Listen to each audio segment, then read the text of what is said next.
प्रिय छात्रों, हिंदी के इस शिक्षण सत्र में आपका हार्दिक स्वागत है।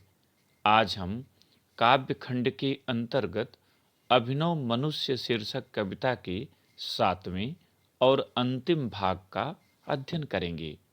प्रस्तुत अंश में कवि रामधारी सिंह दिनकर जी ने विज्ञान के विनाशकारी परिणामों के प्रति मानव को सचेत किया है। पद्यांश देखें। सावधान मनुष्य, यदि विज्ञान है तलवार, तू इसे दे फेंक, तजकर मोह स्मृत के पार। हो चुका है सिद्ध, है तू शिशु अभी अज्ञान। फूल कांटों की तुझे कुछ भी नहीं पहचान। खेल सकता तू नहीं ले हाथ में तलवार। काट लेगा अंग तीखी है बड़ी यह धार। कठिन शब्दों का अर्थ और व्याख्या देखें।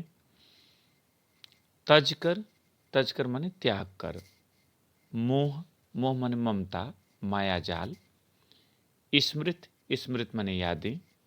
पार माने परे, दूर। सिद्ध, सिद्ध माने प्रमाणित। अज्ञान, अनजान।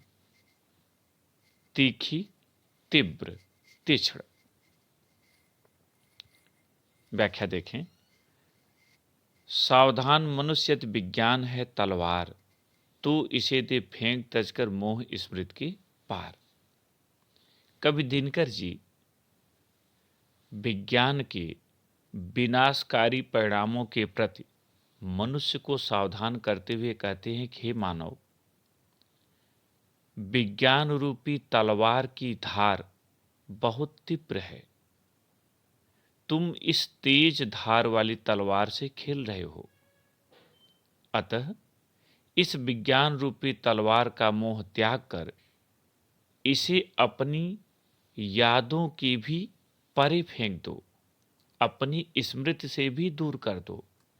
अर्थात इसे अपने से इतना दूर कर दो, इतना अलग कर दो कि इसकी यादें भी शेष न रह जाएं, क्योंकि यह किसी भी समय तुम्हारे लिए विनाशकारी सिद्ध हो सकती है।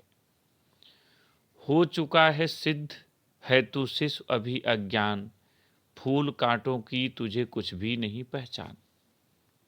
कभी आगे कहता है कि तुम्हारी क्रियाओं और विज्ञान के उपयोग की पद्धति को देखकर यह प्रमाणित हो चुका है कि तुम अभी विज्ञान रूपी तलवार के समक्ष एक अबोध शिशु की भांति हो।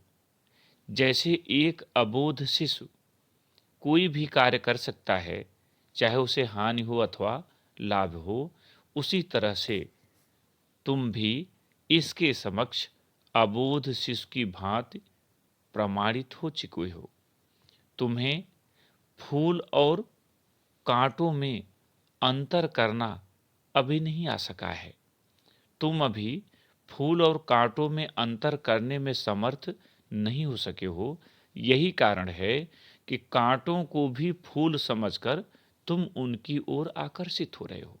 तात्पर्य यह कि विज्ञान के ऐसे आविष्कार जो फूल की तरह हैं, मानवता के हित के लिए हैं, उनको, और ऐसे आविष्कार जो कांटों की तरह हैं, जो मानवता को नष्ट कर सकते हैं, उनको, उन दोनों में अंतर करने में तुम अभी समर्थ नहीं हो सके हो।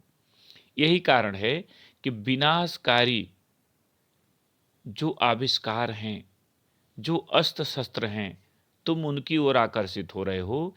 इससे एक न एक दिन यह मानवता नष्ट हो जाएगी। खेल सकता है तू नहीं ले हाथ में तलवार, काट लेगा अंग तीखी है बड़ी यह धार। कवि कहता है कि विज्ञान रूपी तलवार की धार बहुत तेज है।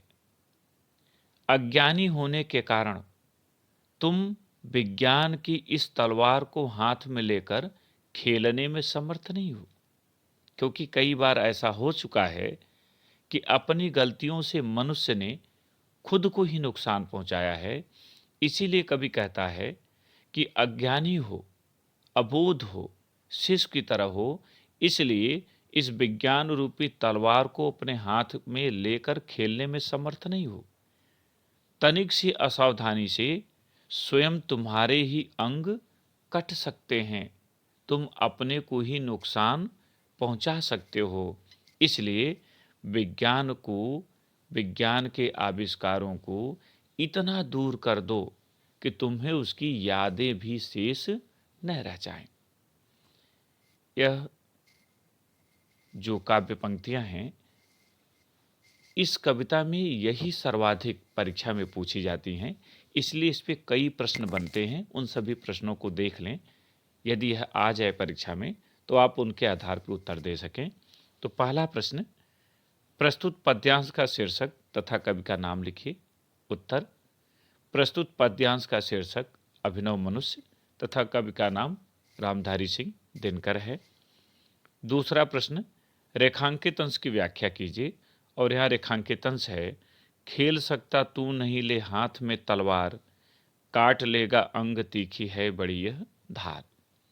व्याख्या, कवि दिनकर जी कहते हैं कि विज्ञान रूपी तलवार की धार बहुत तेज है।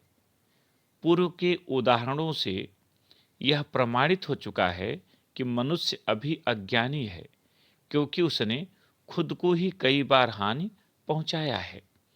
अज्ञानी होने के कारण मनुष्य विज्ञान की इस तलवार को हाथ में लेकर खेलने में सक्षम नहीं है। तनिक सी असावधानी से वह अपने ही अंगों को काट सकता है, अर्थात वह स्वयं को नुकसान पहुंचा सकता है। तीसरा प्रश्न, कवि ने विज्ञान को तलवार क्यों कहा है? उत्तर, कवि ने विज्ञान को तलवार इसलिए कहा है कि जिस प्रकार असावधानी से तलवार स्वयं को ही हानि पहुंचा सकती है, उसी प्रकार विज्ञान के आविष्कार भी किसी भी समय मनुष्य के लिए विनाशकारी सिद्ध हो सकते हैं। चौथा प्रश्न, इन पंक्तियों में कवि ने मानव को किसके प्रति सचेत किया है? उत्तर, इन पंक्तियों में कवि ने मानव को विनाशकारी वैज्ञानिक प्रयोगों के प्रति सचेत किया है, विनाशकारी वैज्ञानिक आविष्कारों के प्रति सचेत किया है। पांचवा प्रश्न, प्रस्तुत पंक्तियों में कौन सा अलंकार है? उत्तर, प्रस्तुत पंक्तियों में अनुप्रास के साथ रूपक अलंकार है। यहां मुख्य रूप से रूपक अलंकार है। छठा प्रश्न, कवि मनुष्य को सावधान क्यों कर रहा है? उत्तर, कवि मनुष्य को सावधान कर रहा है क्योंकि विज्ञान तलवार की तरह रक्षक और भक्षक दोनों है। विज्ञान का समुचित प्रयोग जहां मानवता के हित में है, वहीं उसका अनुचित प्रयोग मनुष्य के लिए विनाशकारी सिद्ध हो सकता है। सातवां प्रश्न, किसकी धार बड़ी तीखी है? उत्तर, विज्ञान रूपी तलवार की धार बड़ी तीखी है। आठवां प्रश्न, मनुष्य को अज्ञान शिशु क्यों कहा गया है? उत्तर, मनुष्य को अज्ञान शिशु इसलिए कहा गया है क्योंकि वह विज्ञान के गुण दोषों में अंतर कर पाने में अक्षम सिद्ध हो चुका है। जहां विज्ञान का विवेकपूर्ण प्रयोग वरदान है, तो वहीं उसका अनुचित प्रयोग अभिशाप भी है। नवां प्रश्न, विज्ञान का प्रयोग करने में मनुष्य को शिशु समाज क्यों कहा गया है?